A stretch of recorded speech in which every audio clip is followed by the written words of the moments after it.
Hi, listeners. I want to welcome you to the Second Tree Podcast, a podcast that provides short, biblical truths that will deepen your walk with Christ. In today's Dig Deeper episode, we'll take a closer look at Jeremiah 29:11. It's a verse that I'm sure many of you have heard before, especially if you walk around Christian circles. And if you don't quite remember, then let me refresh your memory. Jeremiah 29:11. For I know the plans that I have for you, declares the Lord, plans to prosper you and not to harm you, plans to give you hope and a future. Is it ringing a bell now? I'm sure you've heard it or at least seen it. This verse is everywhere. Coffee mugs, t-shirts, bookmarks, calendars, you name it. Basically, any piece of Christian merchandise that has been sold or can be sold has had this verse attached to it. People quote it, post it, share it, text it, teach it. Christians constantly remind each other of God's plan for them and how He wants to prosper them. But what if Jeremiah 29:11 isn't actually saying what most people assume it's saying? What if it wasn't intended to be used the way most Christians use it now? In fact, you might be surprised at what God was actually saying in this passage. Is it possible that we've been looking at this verse all wrong this whole time? Well, stay tuned. This episode may just flip your world upside down.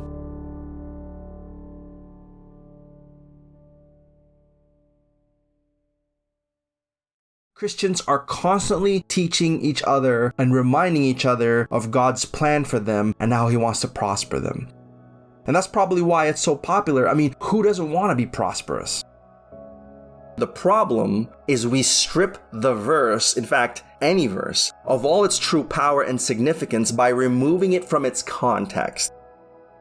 Context is the power of the verse, and the big picture is the power of any passage. When we remove a sentence from a greater story that God had intended to tell, we do two things. We rob ourselves of the actual blessing that God had meant for us, and we improperly personalize a story in a way that might not be its original purpose. So what's the context? Let's do some history. After Solomon died, the kingdom that was made up of 12 tribes was split into two nations, the north and the south. The north was called Israel, with the capital of Samaria. The south was called Judah, with its capital being Jerusalem. Now, the north only had evil kings, and so God sent several prophets to them to call them to repentance. If you would remember, Elisha and Elijah were a couple of prophets that were sent to the north. They never listened, and they never turned back to God, and so God sent the Assyrians to wipe up the north. The south had some good kings, but eventually they also fell into wickedness and idolatry, just like the north. And so God sent several prophets to the south, Jeremiah being one of those prophets. Now, God eventually sent the Babylonians to Judah, but what we don't hear preached or taught often is that there are a couple of reasons for that. One, Babylon was used by God to judge them, just like the Assyrians was used to judge the north. But secondly, it was to protect the remnant and keep them safe. We're going to talk about that a little later. So in the long line of prophets, Jeremiah was the last one sent to the original Judah. And he saw the ruin of Jerusalem under a foreign pagan nation. In fact, the book of Lamentations was written by Jeremiah, and it was a sorrowful reaction to the destruction of Jerusalem under the hands of the Babylonians. Now remember the Assyrians? They defeated and scattered the northern nation of Israel. Well, about 609 BC, Babylon defeated the Assyrians as the world power. And so they went around doing their world domination campaign, and eventually they came to Jerusalem. And around 586 BC, Jerusalem fell to the Babylonians. The Babylonians scattered, they killed, and they deported the nation of Judah, the remaining nation of Judah, to Babylon, and they were to stay there for 70 years as God has planned. This time of history is called the Babylonian exile or the exilic period. In fact, Daniel, along with Hananiah, Mishael, and Azariah, you might know them as Shadrach, Meshach, and Abednego, all of those guys were deported to Babylon. In fact, the setting for the book of Daniel is Babylon. Now here is where Jeremiah 29:11 comes in. Chapter 29 of Jeremiah is a letter from God through the pen of Jeremiah to the surviving citizens of Jerusalem who are now in Babylon. Chapter 29, contrary to what anyone might assume, God does not tell them to rebel, fight, or resist the captivity in Babylon. Quite opposite. In Jeremiah 29 verses 4 to 7, God commands the surviving Hebrews to thrive there. God tells them build houses, plant gardens, get married, have kids, and increase. Verse 7 says, and seek the peace of the city where I have caused you to be carried away captive, and pray to the Lord for it, for in its peace you will have peace. God actually says, pray for the prosperity of Babylon. Verse 10, God says, for thus says the Lord, after 70 years are completed at Babylon, I will visit you and perform my good word towards you and cause you to return to this place. So he gives them a timetable, a specific date of deliverance for God to take them back home. Which brings us to Jeremiah 29:11. The NIV is the most popular version used in this verse, so let's take a look at it. It says, for I know the plans I have for you, declares the Lord. Plans to prosper you and not to harm you. Plans to give you hope and a future. I think most of us would agree that that is a powerful verse. In fact, what we find out in the landscape of history is God used the Babylonian exile as an incubator to protect the remnants of Judah during a very unstable time in the world. And from a bigger picture, as it affects us, the bloodline of the Messiah was preserved and protected during the time of exile. If you look at Jesus' family tree found in Luke 3 and Matthew 1, you'll see his bloodline come through the exile. With that, don't you think that it's more praiseworthy to see the whole picture than simply cutting and pasting a verse into our lives and assuming that it applies to us? What we see is God working both at the global and historical level and also at the personal level. We see God working all things for good, but not just for our personal good or comfort or preference, but for His greater good and purpose and plan. What we really see is God's ways and thoughts higher than our ways and our thoughts. And even though we may not understand every step, we can certainly take comfort in knowing that the end result will be a masterpiece that will bring Him the most glory. And so now, next time you hear Jeremiah 29:11 covered or quoted in a Bible study or printed somewhere, you're going to have a lot more to think about.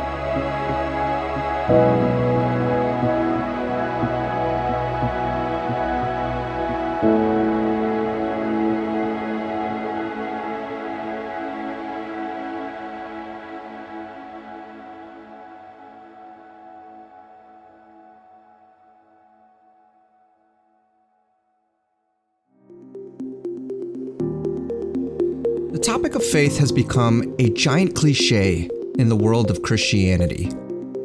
How we understand faith will shape a lot of how we interact with God. It's going to dictate how we approach Him.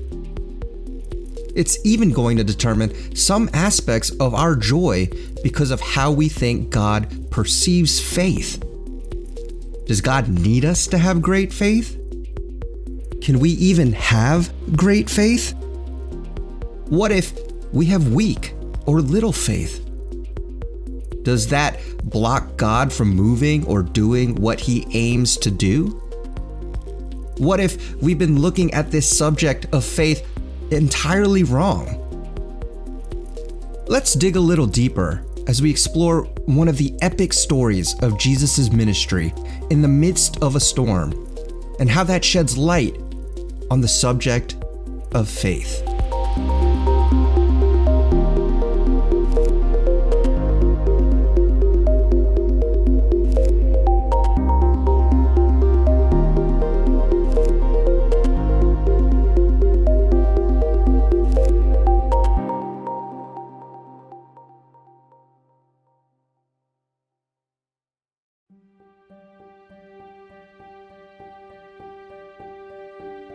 Most people have heard of Mark 4 and Jesus calming the storm. It's often used as a picture of God overcoming storms of our lives, but that's not our aim today. Our aim is to see what Jesus says about faith. Let's back up for some context. Mark 4 happens 2/3 of the way of Jesus' public ministry. He goes all over the place. He's no longer working in obscurity. He's famous. And there's no way he can show up anywhere public where he's not known. He's reached rock star status by this time because of his preaching, his healing, and his miracles. He's also been working with his disciples for about 2 years. And at this point, they are very close and they know each other very well. Jesus goes through a series of teaching that's very famous that most of us know already, right before he rebukes the storm. In the parallel Luke account, he goes through back-to-back miracle work right before the teaching marathon.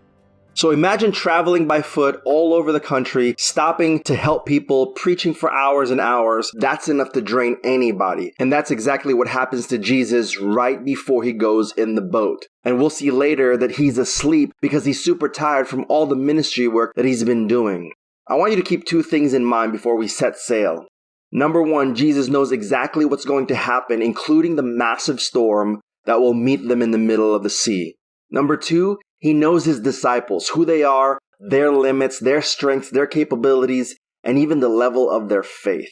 Knowing all of this, he still suggests for them to sail across the Sea of Galilee because there's an important lesson for him to teach them. And us watching this, us reading this, we get to learn it too. So they set sail. Jesus is asleep in the stern on a cushion, and there comes this gigantic windstorm that, according to Mark, is both breaking and filling the boat. Now remember, at least 4 of these guys are fishermen, maybe more. And a few of them have been working on the sea their entire life, and so they're not easily panicked. Now, all of a sudden, they feel that their lives are threatened by this hopeless situation, and they're going to wake up Jesus and even insult him a little bit about whether he cared or not for their lives. And as you remember, Jesus gets up, speaks directly to the wind, the wave, and the water. He says 3 calm words and everything is instantly peaceful. The storm is gone. The wind and wave obeyed him. Here's where it gets interesting. After he rebukes the storm, he then turns to his disciples and rebukes them. In verse 40, he says something fascinating that should shatter our assumptions and understanding about faith. In verse 40, he says, and I quote, "Why are you so afraid? Have you still no faith?" I looked at all the popular translations for this verse, and all of them says, no faith. It doesn't say you have little faith or you have weak faith. All of them has Jesus asking, have you still no faith?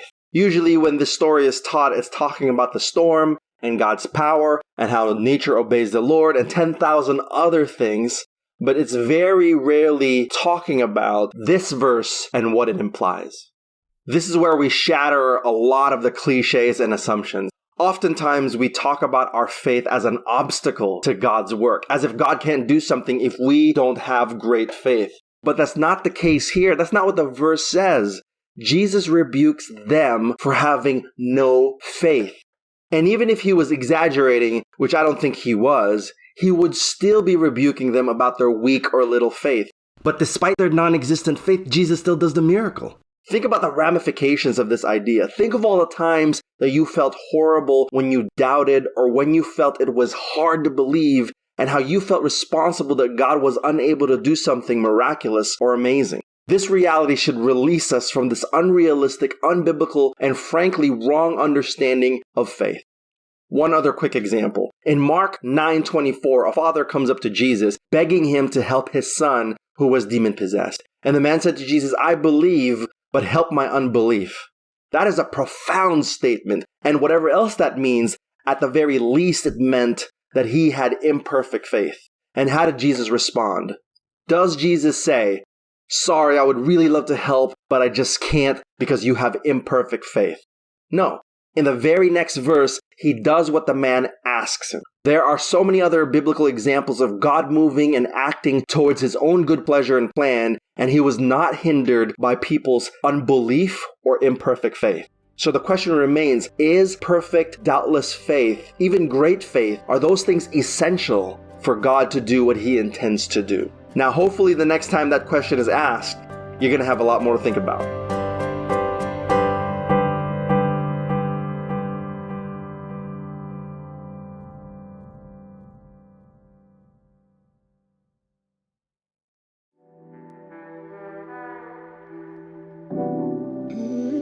Well, that's going to wrap up this episode of the Second Tree Podcast.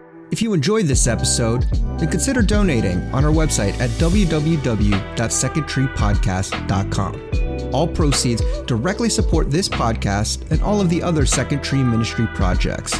From all of us here at Second Tree Ministries, thank you so much for listening, and we hope that it's been a blessing to you no matter where you are in your walk with Christ. Until next time, God bless.